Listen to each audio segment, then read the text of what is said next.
오늘 성경의 말씀은 요한복음 4장 25절부터 42절의 말씀이지만 그 중에서 26절에 기록되어 있는 한 절의 말씀만 함께 봉독하고자 합니다.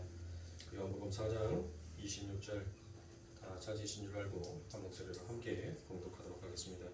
예수께서 이르시되 내게 말하는 내가 그라 하시니라. 아멘. 자, 물동이를 버리고 라는 두 번째 시간을 여러분들과 함께 갖고 있습니다. 그래서 우리가 지난 시간에 이 하나님께서 물동이를 버리고 라는 이 말씀을 여러분들과 은혜를 나누면서 그 아버지 하나님의 이름에 나타나 있는 능력이 과연 무엇인지에 대해서 함께 여러분들과 살펴보았죠. 그래서 26절에 보시면 내가 그로라라고 되어 있는 이 어구가 바로 너가 말하는 그 메시아다라는 것을 하나님께서 이제 드러내시고 나타내시더라는 것입니다. 그래서 성경에는 곳곳에서 그 아버지 하나님께서 당신의 이름이 무엇인지를 나타내는 구절들이 몇 구절 나온다라고 그랬지 말씀을 드렸죠. 그 중에서 바로 우리가 지난 시간에 읽어드리지는 않겠습니다. 바로 요한복음 8장 24절과 요한복음 8장 28절 그리고 요한복음 8장 30절과 요한복음 8장 58절 그리고 요한복음 18장 4절부터 6절까지의 말씀을 우리가 함께 찾으면서 살펴보았고 거기에서 아버지 하나님께서는 당신의 이름이 무엇인지를 나타내시고 보이시더라는 것입니다. 그러므로 그 하나님의 이름 앞에 유다 군대가 나가 떨어지는 것은 바로 그 아버지 하나님의 이름 앞에는 그와 같은 능력이 있더라는 것입니다. 자, 이처럼 하나님의 이름과 하나님의 능력에 과연 어떠한 능력이 있었고 왜 이들이 이 사마리아 여인이 물동이를 버리고 그 마을로 가서 예수 그리스도의 복음을 전파하는 그와 같은 일들이 일어났는지에 대해서 그들은 분명 이해를 했을 거란 말이에요. 우리들은 그 고대 시대의 사고와 그들이 가지고 있던 풍습이라든지 그들이 가지고 있었던 어떤 지식의 체계가 우리가 생각하는 것들이랑 전혀 많이 달랐을 것이란 말이에요. 그러면 자, 이와 같이 여호와의 이름 속에 나타나 있는 그 능력이 도대체 이 사마리아 여인에게 어떻게 작용하였고 도대체 그 아버지 하나님의 이름에는 어떤 것이 있었기에 고대의 사람들은 이와 같이 이 말씀을 대해서 너무나도 쉽게 그들은 이해하고 넘어갈 수 있었는지에 대해서 한번 우리가 보도록 하겠습니다.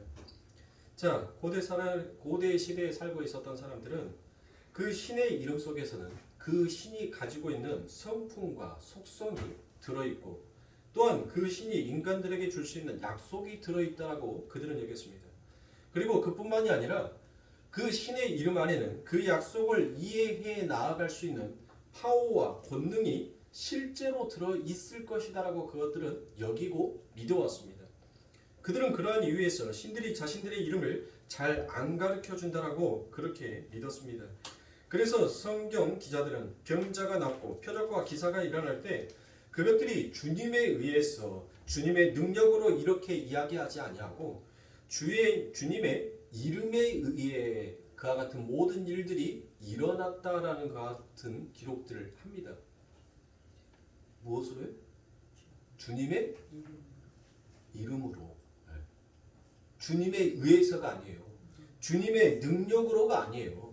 주님의 이름으로 병자가 낫고 안진뱅이가 일어서는 그와 같은 역사가 기적이 일어나더라는 것입니다. 자, 요한복음 20장 31절입니다. 오직 이것을 기록함은 너희로 예수께서 하나님의 아들 그리스도이심을 믿게 하려 하며 또 너희로 믿고 그 이름을 힘입어 생명을 얻게 함이니라라고 이와 같이 얘기합니다. 자, 보십시오. 여기서도 이름을 힘입어 생명을 얻게 하려 함이라라고 이와 같이 말씀을 하고 있습니다. 이름에 무슨 능력이 있는 것처럼 그와 같이 이야기를 하고 있더라는 것입니다. 자, 이뿐만이 아니라 사도행전 3장 6절에 보니까 베드로가 가로되 은과 금이 내게는 없거니와 내게 있는 것으로 내게 주노니 곧 나사렛 예수 그리스도의 이름으로 걸어라 하고라고 이와 같이 얘기합니다. 이름이 도대체 뭐기에 안진뱅이를 보고 일어나 걸으라라고 그와 같이 얘기합니다. 그런데 무엇으로 일어나 걸으라라고 얘기합니까? 바로 내게 가지고 있는 바로 예수의 이름으로 일어나 걸으라라고 그와 같이 얘기를 하더라는 것입니다. 그러니까 여러분들 보세요.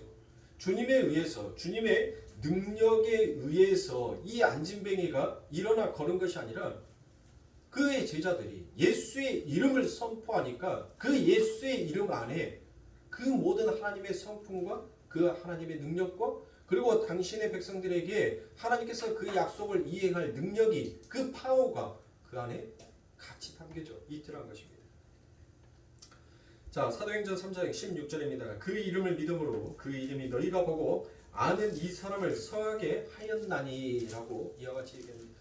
자, 무엇이더라고 이게? 그 이름을 믿음으로 그 이름이 너희가 보고 아는 이 사람을 성하게 낫게 하였다라는 것입니다. 그러니까 이들이 무엇으로 낳은 거예요? 이름으로 낳았잖아요. 능력으로 낳은 것이 아니에요. 주님에 의해서 낳은 것이 아니라 주님의 그 이름으로 그들이 낫게 되더라는 것입니다. 자, 또한 사도행전 4장 30절에 보니 손을 내밀어 병을 낫게 하옵시고 표적과 기사가 거룩한 종 예수의 이름으로 이루어지게 하옵소서 하더라라고 이와 같이 얘기합니다. 이게 바로 히브리 사람들의 사고 속에 신의 이름이 바로 그 성품이며 속성이며 그 신의 약속이며 약속을 이루어내시는 능력이다라고 그들은 인식을 하고 있었던 것입니다. 따라서 출애굽기 3장에 보면 모세가 하나님께 무엇을 얘기합니까? 내가 하나님의 이름을 무엇이라고 말해야 합니까? 라고 그와 같이 하나님 앞에 묻습니다. 모세가 과연 하나님의 이름을 몰라서 그가 하나님에게 그 이름을 물어봤을까요? 그렇지가 않죠. 그러면 분명 이 모세는 그 아버지 하나님의 이름을 무엇이다라고 불러야 합니까? 라고 물었다는 것은 지금 무엇이에요? 그 모세는 바로 그 안에 담겨져 있는 이 히브리 사람들이 가지고 있는 그들이 신에 대한 성품과 속성 그리고 약속과 그 약속을 이행할 능력과 권세가 그 이름 속에 담겨져 있음을 모세는 알고. 그러니까 내가 하나님의 이름을 불렀었을 때 뭐 하라는 거예요? 하나님께서 나와 내 백성에게 하나님께서 약속하여 주신 그 일을 이제 이행하여 주시고 그 권세를 하나님께서 펴서 그 뜻을 이루어 주시옵소서라는 그와 같은 뜻으로 이와 같이 모세가 아버지 하나님 앞에 이야기를 했던 것입니다. 이와 같이 히브리 사람들의 사고와 관습을 하면 그런 장면들이 왜 도대체 그가 이름을 가르쳐 달라고 했는지 그런 내용들이 이제 이해가 되더란 것입니다. 하나님께서 성경의 최초의 수신자였던 이스라엘과 초대 교인들의 그러한 사고의 틀과 인식을 바탕으로 하나님의 이름이 선포되는 곳에 실제로 하나님의 능력이 보이는 사건이 일으켜 주시는 것입니다. 그리고 그것을 기록한 것이죠. 따라서 요한복음의 최초 수신자였던 초대교회 성도들은 예수님의 이름, 즉 에고에미, 내가 그로라라고 선포된 이후에 그 여인이 갑자기 횟가닥 변화해서 물동이까지 버려두고 주님을 전하는 전도자가 된 것은 전혀 그들에게는 어색하지 아니하게 너무나도 쉽게 받아들일 수 있었던 것이었습니다. 주님의 이름이 선포되는 곳에 반드시 주님의 능력과 약속의 시행이 나타날 것이라고 그들은 믿어왔기 때문입니다. 그리고 실제로 그러한 일들이 있었기 때문에 그들은 당연히 이 성경을 보면서 이 여인이 변화된 것은 바로 예수 그리스도의 이름의 능력이었다는 것을 그는 쉽게 생각하고 쉽게 이해하였을 것입니다. 그러니까 사랑하는 성도님들, 내가 그러다, 내가 메시아를 기다립니다 하니까 내가 바로 그 사람이다라고 얘기를 하니까 그 즉시 무엇하더라고요? 그 아버지 하나님의 능력이, 그 하나님의 파워가 그 여인에게 들어가 버리더라는 것입니다. 그렇게 들어가 버리니까 무엇하더라고요? 그 여인이 이 세상의 모든 것들을 다 던져버리고 누구를 따릅니까? 예수를 따르는 자가 되더라는 것입니다. 이처럼 하나님의 약속과 하나님의 능력에 의해서 그 사마리아 여인이 구원을 받더라라는 것입니다. 사마리아 여인은 구원이 무엇인지도 몰랐습니다. 그리고 또한 메시아가 누구인지도 몰랐고 또한 그런 것들을 요구하지도 않았습니다. 그런데 주님이 불원천리 사마리아까지 꼭 가셔야만 했습니다. 그리고 그 고단한 그 걸음 속에 드디어 당신이 구원해야 할 당신의 백성에게 하나님께서는 은혜를 쏟아 부어 버리시던 것입니다. 그러니까 우리가 이 전자에 여러분들 나왔던 등장했던 이분이 누구였었습니까? 니고데모가 등장을 했죠. 그러니까 니고데모 이야기와는 전혀 상반되는 조건을 가진 그 사람, 그 여인에게 주님께서 찾아가셔서 그 하나님의 은혜를 선물로 그에게 주어 버리더라는 것입니다.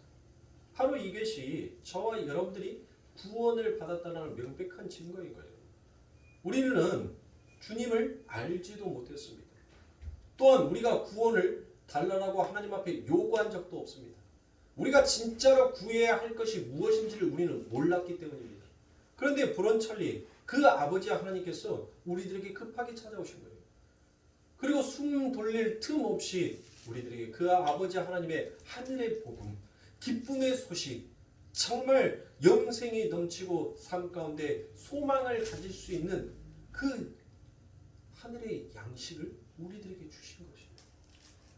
드디어 그 하늘의 양식이 무엇인지를 깨닫고 그 양식을 먹어버리게 되자 못하더란 것이에요. 내 안에서 그와 같은 구원의 물결이, 그리고 그 아버지 하나님의 은혜와 그 선물의 귀함이 무엇인지를 이제 알게 되더란 것입니다. 그러니까 이 사마리아 여인은 못했어요. 중동지방에서 여러분들 중동지방은 어떻습니까? 이제 우리 광주도 굉장히 심각한 위기죠. 조수율이 가면 갈수록 점점 더 낮아져 가고 있으니까요. 정말 심각한 위기입니다. 중동지방도 여러분들 똑같아요. 그들도 물을 한번 길러 가면 물동이를 가지고 여러분들 오랜 아주 먼 거리를 가서 그 물을 길러가지고 와야 합니다. 그러니까 중동에 있어서 여러분들 그 물동이는 유일하게 물을 담을 수 있고 물을 나눌 수 있는 유일한 도구였어요. 물은 여러분들 뭐예요? 생명이잖아요. 생명. 생명을 이 여인은 못한 거예요. 버려버리는 것입니다. 그러면 사랑하는 성도님들 한번 생각해 보세요. 성경에서 왜 굳이 이 하나님의 능력이, 그 하나님의 이름 속에 담겨져 있는 뜻이 무엇인지를 이 요한이 여러분들 좀 설명해 주면 얼마나 좋겠습니까? 그런데 이 요한은 그 모든 이야기를 전부 다 생략시켜 버리고 왜 느닷없이 내가 그러다라고 말을 하고 난 다음에 이 여인이 물동이를 던져버리고 그와 같이 아버지 하나님의 복음을 전하는, 이제 복음을 예수를 따르는 그와 같은 아버지 하나님의 사람으로 됐냔 말이에요. 굳이 왜 이 요한은 여러분들 이 물동이를 버려버렸다라는 이 이야기를 왜 굳이 성경에 다 기록하여 놓았을까요? 그것은 분명 이 글을 읽는 독자들에게 분명 무엇인가 이유가 있을 거 아닙니까? 그렇지요. 그러면 어떤 이유가 있겠어요? 어떤 이유? 자, 보세요.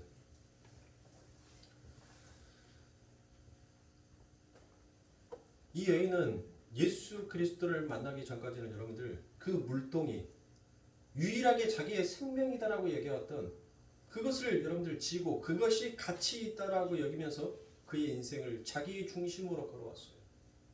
자기의 목마름을 해결하기 위해서 수없이 자기 중심의 방법을 선택하였고 그곳에서 정말 자기가 원하는 아름다운 꿈을 꾸어왔던 여인이었습니다. 그것을 우리는 다른 말로 강박관념이다라고 얘기해요. 그 강박관념에서 이 여인은 못했다는 것이에요. 드디어 벗어났다. 그러면 여러분들 그 강박관념은 다른 말로 얘기를 하면 조금 이해하기 쉬운 말로 얘기한다면 여러분들 무엇이냐면 부끄러움을, 그 여인은 자신의 부끄러움을 감추기 위하여서 자기의 부끄러움을 숨기기 위하여서 끊임없이 노력을 했단 말이에요. 수단과 방법을 가리지 아니하고 그 부끄러움을 감추고 가리울 수만 있다면 그는 어떤 방법이든지 간에 어떤 길이든지 간에 그는 선택하여서 걸어왔었습니다. 그런데 이제 그 여인이 무엇을 한 겁니까? 그의 물동이를 버렸다는 것은 이제는 자기의 부끄러움을 감추지 아니하여도 되는 사람이 되었다는 거예요. 왜요? 누가 진짜 그의 부끄러움을 감춰준 것입니까? 예수 그리스도께서. 그 아버지 하나님의 복음이 그 여인의 부끄러움을, 그 여인의 삶의 중심에 그 아버지 하나님께서 계획하시고 너희를 뜻하시고 그리고 반드시 그 계획과 뜻이 이행되고 이루어질 것을 그 여인은 그 예수 그리스도의 내가 그러다라는 그 말씀을 통하여서 그 여인은 모든 환상을 다 봐버렸다. 자신의 삶이 어디로 흘러가고 자기가 어떻게 될 것인지를, 그리고 그 목마름의 끝이 어떻게 해결이 될 것인지에 대한 모든 정답을 바로 그 예수 그리스도 메시아와 함께 이야기하면서 인생의 정답을 정확하게 찾았어요. 그리고 자기가 걸어가야 될 정확한 목표를 정하게 되었습니다. 그러면 저와 여러분들은 어떻습니까? 우리도 예수 그리스도를 믿잖아요. 그 메시아가 우리들에게 찾아왔기 때문에 우리들이 또 구원을 받았고, 구원을 받았다는 증거로 우리는 예수 그리스도의 이름을 부르고 있지 않습니까? 우리들의 삶 가운데 있어서, 우리들의 일생 가운데 있어서 죄가 무엇인지를 알고 또한 회개를 하면서 그 아버지 하나님 앞에 용서를 구하고 또한 하나님 앞에 은혜와 긍휼을 구하고 있는 것이 바로 저와 여러분들이지 않습니까? 그러면 사랑하는 성도님들, 우리가 진짜 예수 그리스도를 알고 정말 메시아를 만난 자라라고 여긴다면 우리는 무엇해야 돼요? 우리는 부끄러움을 여러분들 전혀 개의치 아니하고 살아야 하는 겁니다. 왜요? 내가 노력하지 아니해도 돼요. 왜 그렇습니까? 우리 예수 그리스도께서 우리의 부끄러움을 다 감추어 주셨기 때문입니다. 그런데 정작 우리들의 삶 가운데서는 정말 그와 같은 자로 살아가냐는 거예요. 우리는 수없이 많은 것들로 인하여서 여러분들 부끄러워하지 않습니까? 가난한 것이 부끄럽고, 못 배운 것이 부끄럽고, 남보다 힘이 없는 것이 부끄럽고, 남보다 더 아름답지 못한 것이 부끄럽고, 우리는 수없이 많은 것들을 가지고 우리의 부끄러움으로 삼더란 것이에요. 그것이 바로 어디에서 오는 겁니까? 그게 바로 강박관념이에요. 삶의 중심에 언제나 내가 우뚝 서야 되는데 그 중심에 있어서 항상 내가 1인자의 자리를 차지하지 못하니까 그로부터 오는 그와 같은 열등감이, 그와 같은 죄가 내 마음속에 부끄러움으로 작용을 하더란 것이에요. 그것이 우리들의 삶 가운데 보이지 아니하는 강박관념 속에서 남아있더란 것이에요. 그래서 우리들은 부끄럽지 아니하는 삶을 살기 위해서 끊임없이 노력을 합니다. 허무한 것을 향하여서. 탐지 못할, 물을 저장하지 못할 그 웅덩이를 파기 위하여서 끊임없이 삽을 들고 그 모래를 파고 있는 자와 똑같다는 것입니다. 여러분들 사막에서 여러분들이 한번 바닷가에 가셔가지고 파도가 치는데 열심히 땅 파보셨어요? 열심히 땅을 팠는데 밀려오는 그 파도 하나에 내가 그동안 공들여서 땅 파놨던 그 모든 것들이 그 파도 한 번에 싹 메워져 버린다는 것이에요. 인간은 그와 같이 험한 것을 향해서 끊임없이 달려있더란 것이에요. 끊임없이 노력을 하더란 것입니다. 그러나 사랑하는 성도님들, 정말 우리가 예수 그리스도를 믿는 자다라고 여긴다면, 그리고 예수 그리스도의 그 이름에 반드시 능력이 있고 그 아버지 하나님께서는 우리들에게 약속하신 그 약속을 반드시 이행하시는 하나님이라는 것을 우리가 믿는다면 우리 스스로 우리의 부끄러움을 감추려고 하지 마세요. 우리의 있는 그 모습을 여러분들 그 모습으로 살아가세요. 생각해 보세요. 이 사마리아 여인은 굉장히 부끄러운 여자이지 않습니까? 안 그래도 사마리아 사람들은 어떻습니까? 주변에 있는 국가로부터 들려오는 것은 우리들을 어떻게 취급한다라는 그와 같은 소문들을 그들이 듣지 않았겠어요? 분명히 그들이 들었을 거란 말이에요. 그런데도 그 중에 가장 더 부정한 자가 누구였었습니까? 오늘 등장하는 이 사마리아 여인이었단 말이에요. 그와 같이 부정한 자가, 그와 같은 부정한 여자가 여러분들 하나님의 복음을 들고 그 마을에 가서 여러분들 그 복음을 전하였었을 때 과연 어떤 반응이 일어났겠냐고, 어떤 모습이 일어났겠냐고. 때로는 한쪽에서 여러분들 무엇했겠습니까? 돌을 던지며 침을 뱉는 자들도 있었을 것입니다. 그러나 또 한쪽에서는 그 예수의 이름에 무엇이 있다라고 했어요? 능력이 있다라고 얘기했지 않습니까? 그 예수의 이름이 마을에 선포가 되고 그 예수 그리스도의 이름으로 그 아버지 하나님의 복음을 전파하게 되자 그 마을에서도 예수를 추종하고 예수를 따르는 자들이 그 이야기를 듣고 예수 앞에 나오게 되더라는 것이에요. 자, 그 부분에 대해서는 우리가 뒷부분에 가서 함께 보도록 하겠습니다. 자, 이처럼 보세요. 사마리아 여인은 자기 삶 가운데 자기 중심의 삶을 이제 하나님의 중심의 삶으로 바뀌었다는 그와 같은 증거로 여러분들 무엇한 것이에요? 나는 이 세상에서 죽은 자다는 거예요. 이 여인이 물동이를 버려버렸다는 것은 자기의 전 재산을 다 버려버렸다는 거예요. 그리고 나는 이제 하나님 중심으로 다시 내 인생을 시작하고 출발하겠다라는 그 마음으로 살아왔습니다. 여러분들, 이 사마리아 여인만 과연 그랬을까요? 정말 하나님을 믿고 하나님을 따르는 자들이, 그리고 그분이 당신의 계획과 당신의 뜻을 이해하기 위하여서 그 아버지 하나님의 이름을 나타내는 모든 자들에게 여러분들 그와 같은 일들이 일어나더라는 것입니다. 자, 구약에서 여러분들 대표적인 자가 누구입니까?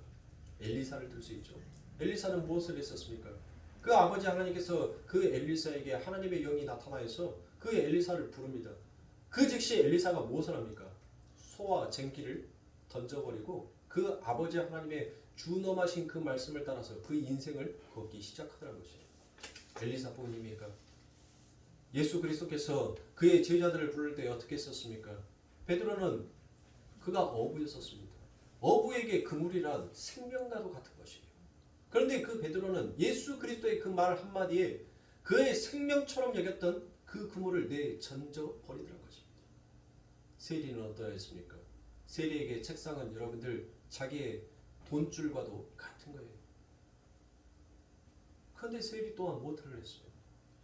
그 책상을 버려버리는 것입니다. 그리고 아버지 하나님을 따르는 자가 되더라는 것입니다. 그러면 사랑하는 성도님들, 오늘 우리들에게도 분명 우리가 버린 것이 있단 말이에요. 우리가 예수 그리스도를 믿으면 그 이름 앞에, 능력 앞에 우리는 반드시 그 이행을 하게끔 되어 있어요. 왜요? 아버지 하나님의 뜻이 반드시 우리를 그와 같은 길로 걸어가게끔 만들기 때문인 것입니다. 그러면 사랑하는 성도님들, 오늘 저와 여러분들은 무엇을 과연 버리셨습니까? 어떤 것을 버리셨습니까? 자, 그와 같은 대표적인 것으로 여러분들 무엇을 들 수 있습니까? 교회에 오시면 여러분들 뭐예요? 헌금을 냈죠? 보세요. 돈이라는 것은 이 세상을 살아가는데 가장 큰 힘입니다. 그리고 생명을 지키는 가장 좋은 무기이기도 합니다. 그런데 내 안에 있는 그 복음의 힘이, 하나님, 나는 이 돈 없이도 내 삶 가운데 예수 그리스도와 나 함께 하신다면 나는 언제든지 없음에서 있음으로 갈 수 있는 존재입니다라는 것을 고백하는 그 의미에서 여러분들 저 연구원 통해 무엇합니까? 아낌없이 넣잖습니까? 세마지 아니하고 넣잖습니까? 세마시는 분들은 세마지 마세요. 이제. 네. 계산하시면 하나님도 여러분들에게 계산해서, 여러분들이 머리 쓴 만큼 우리 하나님은 여러분들의 머리 위에 오직에 있었으면 나는 놈이 뛰는 놈이 있다라는 세상의 속담도 그와 같은 말이 있겠습니까? 여러분들이 머리 쓰고 주판 놓으면 놓을수록 우리 하나님도 뭐예요? 똑같이 주판 나요. 그러니까 하나님 앞에 드리는 거 세마지 마세요. 계산하지 말라고요. 내가 세마지 하냐고 계산하지 않냐고 하나님 앞에 바쳤었을 때 그 아버지 하나님께서도 못하는 거예요? 그 세마지 아니하는 것에 대해서 하나님께서도 네가 진짜 너희 삶의 중심에 나를 올려놓고 사는지 아니면 여전히 너를 올려놓고 사는지를 하나님은 그 중심을 보고 알고 계시는 거예요. 알아요. 그러니까 사랑하는 성도님들, 저는 헌금에 대해서 분명히 말씀드렸습니다. 저 연보통에 여러분들이 넣으면 넣은 만큼 저 연보통이 여러분들에게 뻥튀기 되어서 2배로 3배로 30배 60배 100배로 여러분들에게 돌려주지 않습니다. 여러분들이 넣으면 넣을 만큼 손해요. 그런데 육적으로는 손해인데 영적으로는 더욱더 채워지는 자, 부한 자가 되더라는 것입니다. 그러니까 우리는 어때요? 지금 우리도 역시 이 우리의 삶을 보세요. 아버지 하나님께서 이 제자들이 걸어왔던 그 길, 예수 그리스도께서 걸어왔던 그 길을 우리도 똑같이 여러분들 걸어가고 있는 거예요. 여러분들 그것을 못 느끼셨어요? 그냥 여러분들 하나의 의무로만, 당연히 그것을 해야 되는 이행 정도로만, 행위 정도로만 여러분들 그와 같이 생각을 하셨습니까? 아니면 어렸을 때부터 하도 목사들이 오늘 또 빈손 들고 오지 아니하게끔 해주셔서 감사합니다라는 그 기도들을 하도 많이 들어서 여러분들 그러세요? 아니잖아요. 우리가 걸어가는 길이 바로 아버지 하나님께서 보이지 않는 그 아버지 하나님의 손길이 보이는 아버지 하나님의 길로 점점 우리들의 삶 가운데 놓여지고 있더라는 것입니다. 그러니까 내 삶 가운데 목숨처럼 힘으로 여겨졌던 그 돈이 전혀 아깝지가 않은 거예요. 하나님 앞에 드리는 것이에요. 왜요? 우리의 삶의 중심이 누구로 바뀐 거예요? 나에서 이제 하나님으로 바뀌어갔단 말이에요. 바뀐 거예요. 바뀌어. 그러므로 사랑하는 손님들, 여러분들이 정말로 땅의 것을 여러분들 생각하고 계신다면 여러분들 땅의 것을 생각하지 마시고 위의 것을 생각하세요. 위의 것을. 여러분들 한번 보세요. 우리 마태복음에서도 나오죠. 제가 이제 이 말씀을 드리고 읽어드릴 거예요.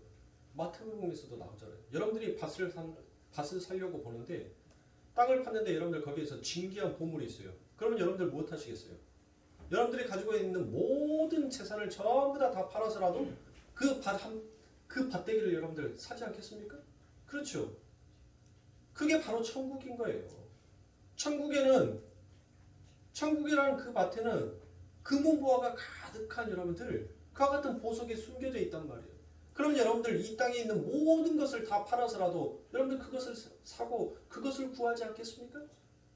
그게 바로 아버지 하나님을 내 삶의 중심에 두고 있는 하나님의 백성들, 성도들이라는 것이에요. 그래서 야고보에서도 무엇을 얘기합니까? 너희들 땅의 것 생각하지 말고 위의 것을 생각하라고 그와 같이 얘기를 하는 것입니다. 자, 그 말씀을 마태복음 13장 44절에서 이와 같이 얘기합니다. 천국은 마치 밭에 감추인 보화와 같으니 사람이 이를 발견한 후 숨겨두고 기뻐하여 돌아가서 자기의 소유를 다 팔아 그 밭을 샀느니라 라고 이와 같이 얘기하셨습니다. 소유를 다 팔아 천국을 소망하는 사람들은 자기의 모든 소유를 다 잃은다 해도 그 천국 소망을 절대 놓지 않는 자들이라는 것입니다. 그래서 하나님은 때때로 우리에게 너 정말 그러니? 너 정말 내 자식 맞아? 너 정말 내 백성 맞아? 그것을 우리들의 삶 가운데 때때로 시험을 하시더라는 것입니다.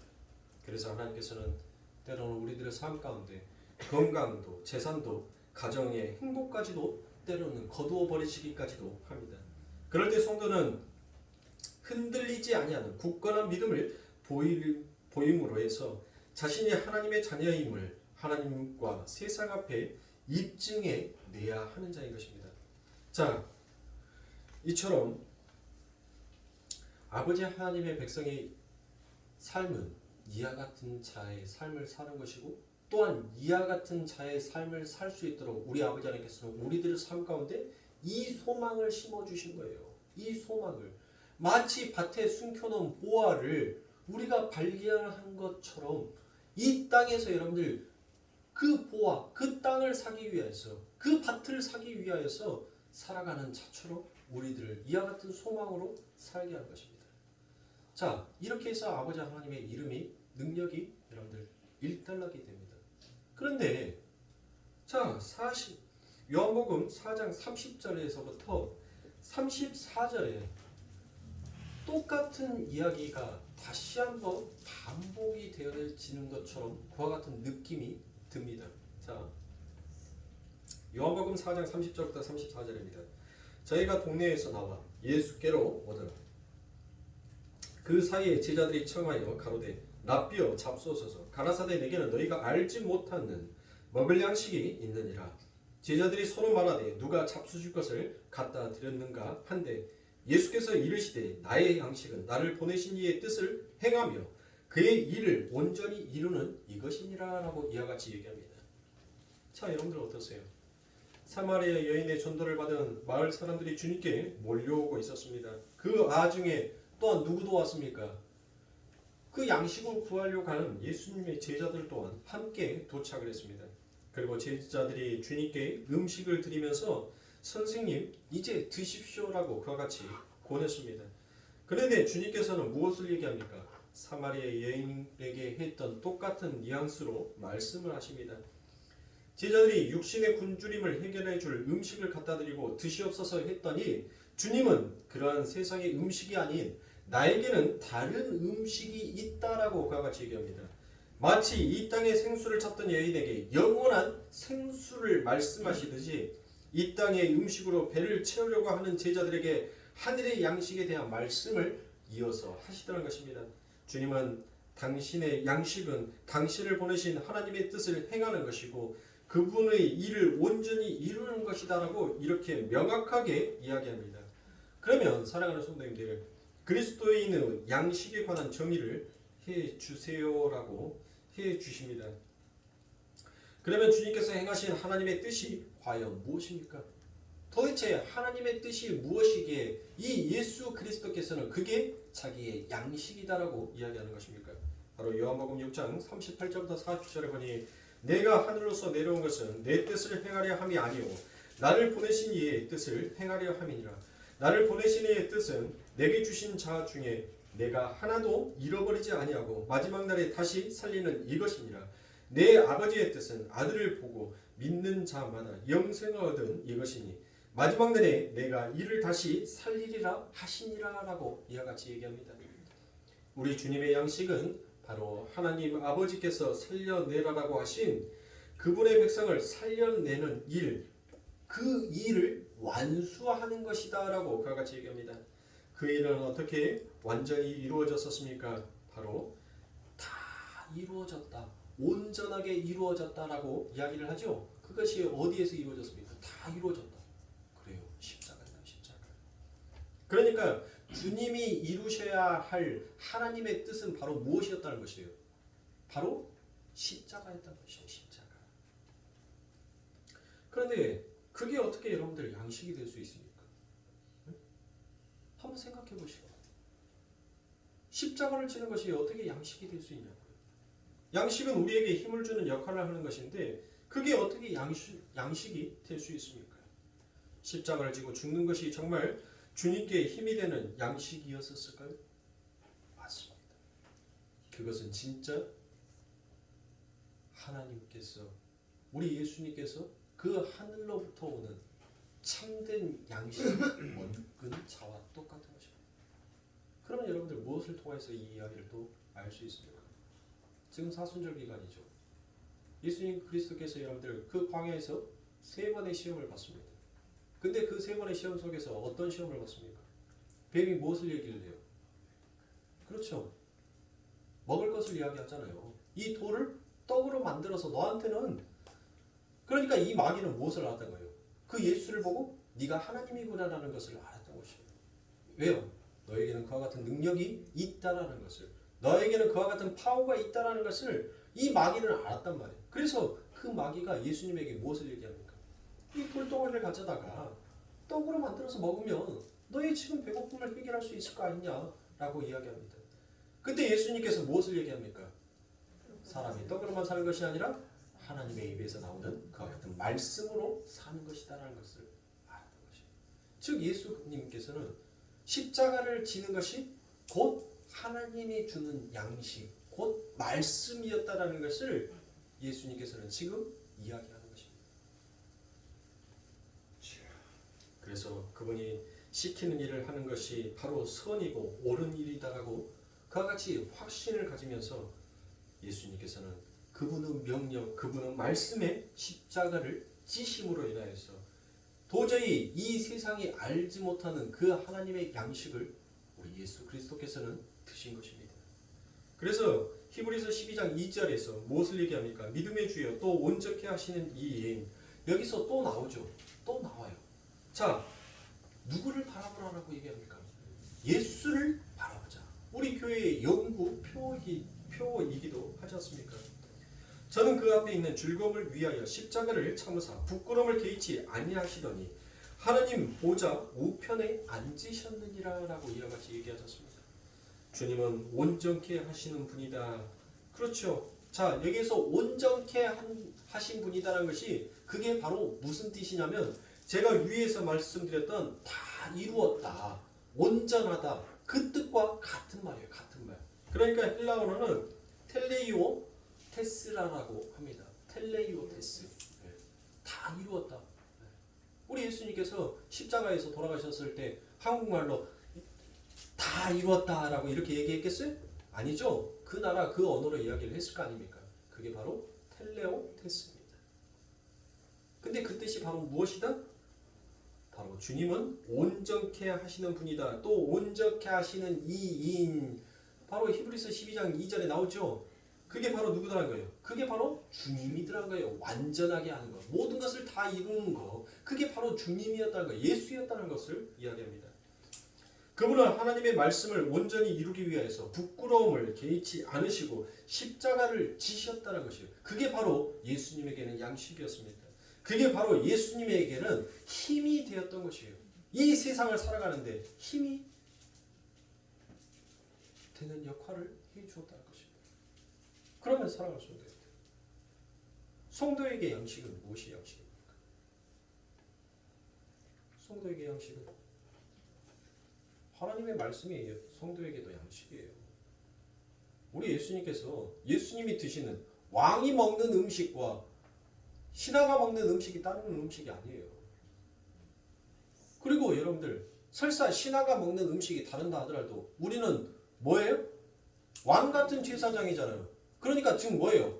니도 왕이라는 거예요. 왕. 그러면 여러분들 왕이 어느 밥상에서 먹어요? 왕의 자녀들이 어디 밥상에서 먹냐고요? 왕의 밥상에서 먹을 거 아닙니까? 왕이 어떻게 신하의 밥상에서 가가지고 거기에 쪼그려 앉아서 거기에 빌붙어서 먹겠습니까? 왕의 족속은 왕들만이 앉아서 먹는 그 자리에 먹는단 말이에요. 여러분들 최후의 만찬을 보세요. 최후의 만찬을 보시라고요. 그 예수 그리스도의 12명의 제자들, 그 12명의 제자들이 여러분들 어디에서 먹어요? 예수 그리스도가 우리의 왕이라며요. 예수 우리 주시여. 그렇죠. 찬송가 38장에 나오잖아요. 예수 우리 왕이요. 그러면 예수는 왕이죠. 그러면 그 왕의 밥상에 누가 있는 거예요? 제자들이 있잖아요. 근데 그 제자들에게 아버지 하나님께서 뭘 부었다는 거예요? 그들에게도 아버지 하나님께서 그들에게 기름을 부어주는 거예요. 너희도 나와 같은 똑같은 자다라는 것으로 똑같이 취급해 준 거예요. 그러니까 그 왕의 밥상에서 같이 앉아서 같이 먹은 거란 말이에요. 같이. 그러므로 성도에게도 똑같은 양식이에요. 똑같은 양식. 성도에게가 이 세상을 살아갈 때 정말 우리에게 힘이 되는, 그리고 우리에게 소망이 되는 것은 여러분들 이 세상에 주어지는 것으로 인하여서 소망이 되는 것이 아니에요. 바로 예수 그리스도의 말씀이, 하나님의 그 말씀이 우리의 양식이 되고 우리의 힘이 되고 우리의 소망이 되더라는 것입니다. 왜요? 그 하나님의 말씀 안에 무엇이 있다고요? 신의 성품과 속성과 능력과 그 약속을 이행하는 권세가, 그 파워가 그 안에 전부 다 담겨져 있더라는 것입니다. 그래서 우리들에게 소망인 거예요. 예수의 이름이. 그래서 예수를 바라보는 자, 예수의 이름을 붙드는 자, 그들이 바로 아버지 하나님의 백성이다라고 얘기를 하지 않습니까? 그래서 하나님께서는 당신의 제자들의 삶을, 당신의 백성들의 삶을 때때로 시험하시는 것입니다. 너희가 정말 무엇을 너희들의 삶 가운데 양식으로 삼고 있는지를 하나님께서는 때때로 우리들을 테스트하는 거예요. 테스트. 정말 네가 나의 백성이 맞고 나의 자녀가 맞다면 당연히 나의 말씀으로 너희들이 양식을 삼아야 한다는 것을 여러분들 하나님께서는 시험하신다니까요. 저거야 아직도 멀었구만. 아니야. 내 아들이 이렇게 성장했구나. 보이지 않는 내 딸이 이렇게 많이 컸구나. 우리 하나님은 우리를 테스트하심으로 인해서 우리가 얼마만큼 아버지 하나님 앞에 장성한 분량으로 성장해 가는지를 하나님께서는 무엇하는 거예요? 여러분들 우리가 아이가 자라면 뭐합니까? 옛날에는 뭐 요즘은 여러분들 얼마나 좋아요. 기린 모양으로 해갖고 아이들 키 재는 거 벽에다가 붙여놓지 않습니까? 우리들 어렸을 때는 못했어요. 문지방에 올라가고 문 있는 데에다가 그려요. 문 있는 데에다가 긁고 난 다음에 맨날 가고 3일이 멀다고 그 앞에 또 서 있습니다. 얼마나 컸지? 얼마나 컸지? 보세요. 아버지 하나님께서 우리를 그렇게 시험하시는 거예요. 그렇게 내 자녀가 얼마나 성장했는지 그것을 보고 하나님께서는 우리를 바라보고 계신 것입니다. 그러니까 성도가 당하는 시험은 여러분들 당연한 거예요. 기쁨의 시험인 거예요. 즐거움으로 여러분들 여겨야 돼요. 그런데 여러분들 마음속에서 여러분 그 아버지 하나님의 시험을 그 아버지 하나님께서 주시는 그 테스트를 원망과 불평으로 여겨서는 안 되는 것입니다. 자, 보세요. 신명기 8장 2절부터 3절에 말씀해 보니 내 하나님 여호와께서 이 40년 동안에 너로 광야의 길을 걷게 하실 것을 기억하라. 이는 너를 낮추시며 너를 시험하사 내 마음이 어떠한지 그 명령을 지키는지 아니 지키는지 알려 하시며 너를 낮추며 너로 줄이게 하시며 또 너로 알지 못하며 내 열조가 알지 못하던 만나를 내게 먹이신 것은 사람이 떡으로만 사는 것이 아니요. 자 보세요. 뭐라게요? 사람이 떡으로만 세상이 양식으로 사는 것이 아니다라고 얘기를 하잖아요. 그러면서 무엇으로 여러분들 곧 이어서 얘기합니까? 바로 여호와의 입에서 나오는 모든 말씀으로 사는 줄을 보세요. 성도는 무엇으로 사는 자라고요? 그래요. 하나님의 말씀. 하나님의 말씀으로 사는 자예요. 그래서 하나님께서는 우리가 때때로 하나님의 말씀으로 살아가지 못할 때 하나님께서는 우리들을 무엇하는 거예요? 우리를 낮추시는 거예요. 우리를 줄이게 하시는 거예요. 왜요? 무엇 하시기 위해서? 당신의 백성이 형통함을 하기 위해서. 그런데 우리는 무엇을 바라고 있냐고요? 예수 그리스도를 바라보면서 예수 그리스도를 믿으면서 여러분들 뭘 바라고 있냐고요? 우리가 소원하는 것이 무엇이냐고요? 정말 사랑하는 성도님들, 우리가 진짜 하나님을 믿는 사람이라면 우리는 하나님의 말씀을 정말 우리들의 삶 가운데 힘으로 기쁨으로 여러분들 여길 수 있어야 합니다. 그러나 우리는 때때로 무엇합니까? 그래서 우리들에게 환난이 오는 거예요. 환난을 당하는 거예요. 우리가. 왜요? 자꾸 눈에 보여지는 이 세상의 양식으로 나의 힘을 삼으려고 늘 우리들은 우리 마음이 요지부동하지 않습니까? 늘 끊임없이 여러분들 흔들리지 않습니까? 그래서 하나님께서 무슨 말씀합니까? 너희가 세상에서 환난을 당하나 라고 얘기하잖아. 응? 너희는 무엇하라? 담대하라. 담대하라. 너희들은 이겨내라는 것이에요. 그러니 사랑하는 성도님들, 사탄은 너희가 세상에서 환난을 당할지 모르니라고 그같이 우리들에게 늘 속삭입니다. 그러나 올바른 주님의 말씀은 너희가 환난을 당하나 그러나 담대하라라고 이같이 얘기합니다. 그러니 사랑하는 성도님들, 여러분들의 삶 가운데 있어서 여러분들의 인생에 있어서 여러분들의 소원이 성취가 되고 여러분들의 뜻이 이루어지는 것이 결코 그것이 하나님의 축복이다라고만 여기지 마시길 바랍니다. 우리는 늘 예수 그리스도를 믿으면 우리들의 삶 가운데 형통함이 오기를 바라잖아요. 그렇죠. 늘 형통이 있기를 원합니다. 그런데 성경이 말하는 형통은 여러분들 전혀 다른 뜻을 갖고 있다는 것이에요. 여러분들 이 형통이라는 말이 성경에 딱 한 번 등장한 거 아세요? 딱 한 번. 응? 그게 바로 어디에서 사용이 되냐면 요셉의 이야기에서 그 형통에 관한 이야기가 딱 한 번 사용이 됩니다. 요셉이 여러분들 이 보디발의 아내가 자꾸 이 젊은 요셉을 여러분들 꼴랑지를 살살 친단 말이에요. 어때요 여러분들? 젊은 혈기니까 금방 넘어갈 수도 있죠. 계속 시험을 당한단 말이에요. 계속 시험을 당한다. 근데 요셉은 못합니까? 그 아버지 하나님의 인생의 중심으로 그 하나님의 말씀을 삶의 양식으로 삼던 그 요셉은 그 시험을 여러분들 담대히 이겨내요. 승리해요. 자 그렇게 되니까 여러분들 못합니까? 그 요셉이 그로 말미암아 또 환난을 당하죠. 또 환난을 당해요. 감옥에 간단 말이에요. 그리고 난 다음에 꿈 행복을 해주고 난 다음에 어느 날 갑자기 애굽의 총리로 딱 가면 얼마나 좋아요. 그렇죠. 애굽의 총리가 되면은 그게 형통이잖아요. 그런데 애굽의 총리가 되는 것이 아니라 자꾸 그의 삶 가운데서는 감옥에서 수고함이 계속적으로 있더란 것이요. 환난을 계속 당하더란 것이요. 그런데 그 환난을 하나님의 말씀, 하나님의 중심으로 계속 그는 붙잡고 담대히 이겨냈어요. 그리고 난 다음에 하나님께서는 드디어 그를 무엇으로 만들었습니까? 애굽의 총리로 그를 만들어 놓잖아요. 그래서 성경은 무엇이더라고 얘기합니까? 감옥에 보낸 그것을 아버지 하나님께서는 그의 삶의 형통이다라고 그와 같이 이야기를 합니다. 우리가 생각하는 형통이라는 건 너무 다르지 않습니까? 내 뜻대로 이루어질 것, 내 소원이 성취가 되는 것, 내 기도가 뜻대로 이루어져 가는 것을, 그것을 우리는 예수 그리스도를 믿으면 소원 성취된다. 형통함이 있을 것이다. 우리는 그와 같이 뭐든지 이 세상의 양식이 다 잘 될 것을 여러분들 형통이라고 여기고 있잖아요. 그런데 하나님의 말씀은 세상의 양식이 끊어져가는 것이 형통이다라고 이야기를 하고 있어요. 세상의 양식을 자꾸 하나님께서는 못하는 거예요. 우리들의 삶 가운데 끊어버리는 거예요.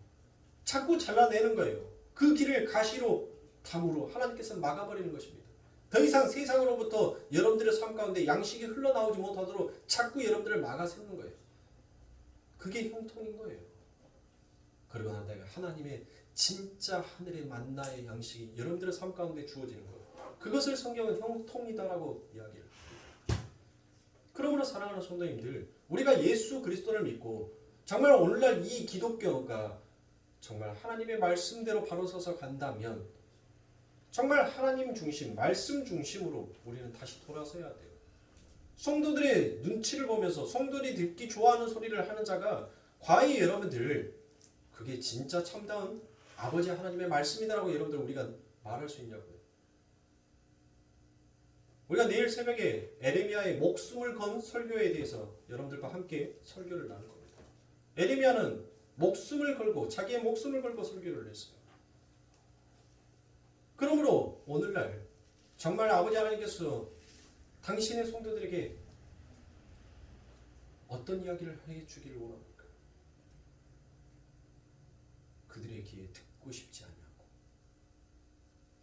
그들의 이 세상의 소망과 절망이 끊어져가는 그 설교를 해야 되는 거예요. 그 모든 것들이 이 세상의 모든 것들이 전부 다 끊겨져가는, 끊어져가는 여러분들 그와 같은 고통을 감내할 수 있도록, 인내할 수 있도록, 그리고 그 고통이 그 환란이 여러분들의 삶 가운데 찾아오는 것이 그것이 축복이다라고 여길 수 있는 그런 설교를 해야 한단 말이에요. 창자가 꼬이고 그 모든 것들이 하나씩 하나씩 여러분들 다 끊어져 가는 것이 그게 성경은 축복이다라고 얘기해요. 가히 여러분들이 이 말씀에 대해서 인정할 수가 있겠습니까? 누가 과연 이 세상의 것들이 세상의 양식이 끊어져 가는 것이 축복이다라고 말하는 자가 과연 있겠냔 말이에요. 그것을 인정할 성도가 과연 이 땅에 몇 명이나 되겠냐고요. 진짜 내가 믿는 하나님이면 내 삶 가운데 더 많이 더 넘치게 부어주고 채워져야 되는 것이 하나님이지 어떻게 이 세상의 양식이 끊어지는 것이 그게 하나님입니까? 라고 반박할 사람들이 이 땅에 얼마나 많은지 몰라요. 그러나 여러분들 성경은 정확하고 명확하게 얘기합니다. 오늘 신명기에 제가 마지막으로 읽어드렸던 신명기 말씀에도 그와 같잖아요. 너희는 세상의 양식으로 사는 자가 아니라 여호와의 말씀, 하늘의 양식으로 사는 자다라는 것을 하나님께서 말씀하시잖아요. 그렇게 살지 못하는 너희들을 내가 반드시 광야로 너희들을 몰 것이고 그 광야에서 너희를 낮추며 너희를 줄이게 할 것이다라고. 낮춘다는 것은 뭐예요? 여러분들이 모든 것을 다 끊어버리겠다는 거예요. 하나님께서 다 잘라내겠다는 거예요. 그래서 모든 것들이 다 낮춰지고 없어지니까 못하는 거예요? 아, 세상의 것 부질없구나. 별로 이거 의미 없는 거 있구나. 그것을 깨닫게 되는 것입니다. 그러므로 사랑하는 성도님, 진짜 하나님의 백성, 하나님의 성도라면 하나님을 소망으로 두세요. 저와 여러분들은 이미 밭에 감추어져 있는 그 보화를 발견한 사람인 것입니다. 그러므로 사랑하는 성도님들, 이 세상에 여러분들이 가지고 있는 그 모든 것들을 다 팔아서라도 다 그것이 사라진다 하더라도 여러분들은 그 밭 하나만 산다면 여러분들 어떤 자가 더 부자이겠어요? 어떤 자가 복받은 자이겠어요?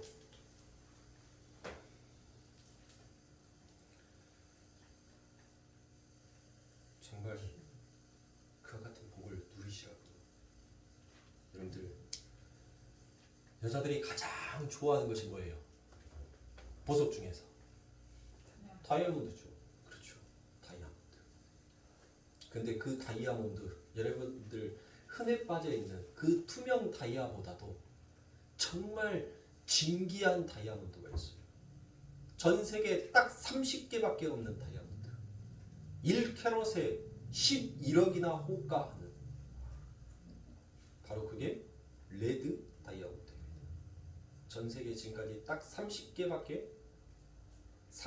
만들어졌어요. 30개. 1캐럿에 11억이나 하는. 보세요, 여러분들. 그 다이아몬드를 누가 만들었어요? 우리 하나님이 만드셨다.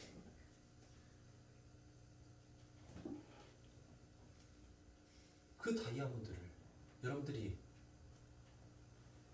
한 광주리에 담겨져 있는 그 다이아몬드를 밭에서 여러분들 발견했다면 여러분들 뭐 하겠어요? 네? 당연히 여러분들 뭐 하겠어요? 내 모든 것 탈탈 털어서라도, 아니 내가 부족하면 당신한테 내가 몇 년 종살이도 해줄게. 내가 허드렛 일 다 해줄게. 요 밭대기만 팔어. 아니면 다른 거 다 필요 없어. 요만큼만 딱 팔어. 요만큼만. 양팔 딱 벌려서 요만큼만. 알았지? 요만큼만. 그러지 않겠습니까? 우리 예수 그리스도가 거기에 지금 여러분들은 그 마음 안에 지금 묻혀져 있는 거예요. 그 예수 그리스도를 성도는 발견한 사람이란 말이에요. 그러므로 여러분들의 마음의 모든 것들을 전부 다 그 밭에 관심이 가 있을 거 아닙니까? 어떻게 하면 저 밭을 살 수 있지? 어떻게 하면 저 밭이 내 것이 될 수가 있지? 그게 바로 위의 것을 생각하는 자고, 그게 바로 하늘의 양식으로 사는 자다라고 성경은 이야기한단 말이에요. 그 소망으로 살아가세요. 그 마음으로. 그게 축복이에요. 그게 복이란 말이에요. 그게 형통이에요. 그런 우리 거룩교회 성도님들이 되시길. 그렇게 되었을 때, 그 정도의 실력을 갖추었을 때 여러분들 뭐가 될 수 있어요? 애굽의 총리도 할 수 있는 거예요. 실력도 안 되는데 뭔 애굽의 총리를 합니까? 예? 여러분들 대통령이 귀때기가 얇아가지고 파닥파닥 한다고 여러분들 생각해 보세요. 대통령 하겠어요? 화병이 지가 죽어요. 그만큼 담을 수 있는, 야, 그 정도 구설수, 그 정도 말 정도는, 야, 내 귀에는 콧방귀도, 야, 너 모기 한 마리 잡으려고 너 집 태우는 사람 봤냐? 그 정도는 모기 소리니까 냅둬 떠들라고 해. 지그들이 아무리 떠들어봤자 나는 5년 동안 이 대한민국 휘 잡을 수 있는 권세는 나한테 있으니까, 권력은, 그 힘은, 파워는 나한테 있으니까, 지들 아무리 까불어봤자 그 파워는 나한테 있으니까, 실력이 되는 사람이 여러분들 대통령이 되는 거예요. 파닥파닥 거리는 것은 여러분들 결국 파닥파닥 거리면 누가 죽어요? 지가 죽는 거예요. 지가 죽어. 왜 하나님 이 땅에서 자꾸 내 것을 끊으세요라고 하지 말고, 하나님 내 것을 빨리빨리 끊어서 내가 하나님 그 모든 것들을 이제 내가 자유롭게 다스릴 수 있는, 하나님의 말씀으로 능히 담대히 이겨낼 수 있는 그런 실력을 하나님 내게 빨리 주시옵소서라고 기도를 하세요. 누리고 싶은 것만 생각하고 실력을 갖출 것은 고생스러우니까 싫어하고, 예? 환난을 겪어야지 실력이 키워줄 거 아닙니까?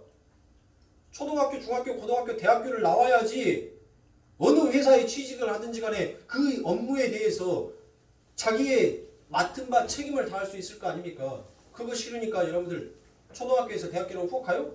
천재 있죠? 우리 한국에도 있어요. 수학의 천재. 나이는 국민학생인데 학교는 대학교 다니고 있어요. 그 아이가 여러분들 정말 천재일까요? 저는 그 아이가 가장 불쌍한 아이다라고 생각해요. 그 과정을 다 뛰어넘어 버리는 것은 여러분들 그에게 축복이 아니에요. 그 하나의 과정을 겪어가면서 거기서 부서지고 또 단단해지고, 또 단단해짐이 또 부서져가고 깎이고 또 단단해지고, 그러면서 사회에 조금씩 적응하면서 버티는 힘이 생기고, 그 버티는 힘이 결국은 어떤 일에도 흔들리지 않냐고 자신의 소신을 갖고 끝까지 달릴 수 있는 그 파워와 힘이 거기에서 나오는 거예요. 쉽게 가는 것이 여러분들 그게 힘이 아니에요. 그러니까 환난, 하나님 연단 제게 많이 주세요. 많이 주세요. 그거를 많이 받아서 하나님이 이제 단단한 반석이 돼가지고 하나님께서 주시는 축복 어디를 가든지 간에 어떤 축복이 내게 오든지 간에 하나님 나 요동치지도 않냐고 흔들리지도 않냐고 그 아버지 하나님의 말씀으로 정말 이 땅의 청지기 역할 정말 하나님의 스피커의 역할 잘하다 하나님 나라 가겠습니다라고 그와 같이 소원하고 기도하시란 말이에요. 환난은 다 피하게 해주라고 하고 맨날 축복만 주시옵소서 복 내려 주시옵소서라고 기도하지 마시고 하나님 내게 환난을 주시옵소서 내게 연단을 주시옵소서 갓피운 숯불을 내 입술에 아버지 하나님이시여 내 입에 집어넣는 그와 같은 아버지 하나님이시여 하나님의 불시험도 내게 주시옵소서라고 왜 그런 기도를 안 하세요? 오늘날 모든 기독교인들이 보면 축복 주세요 복 주세요 복 주세요 복 주세요 하는데 내게 환난 주세요라고 기도하는 자가 아무도 없더란 것이에요.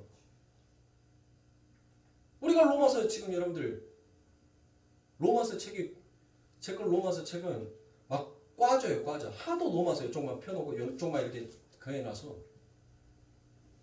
사도 바울이 뭔 말 적어놨어요 로마서에다가 네? 환난은 인내는 연단은 소망이라고 얘기하잖아요. 그러면 제가 지금 소망이 뭔지 여러분들 말씀드렸죠. 환난을 겪어야지 인내를 나는 거고 인내를 겪어야지 예? 그 연단이 소망으로 우리들에게 오는 거예요.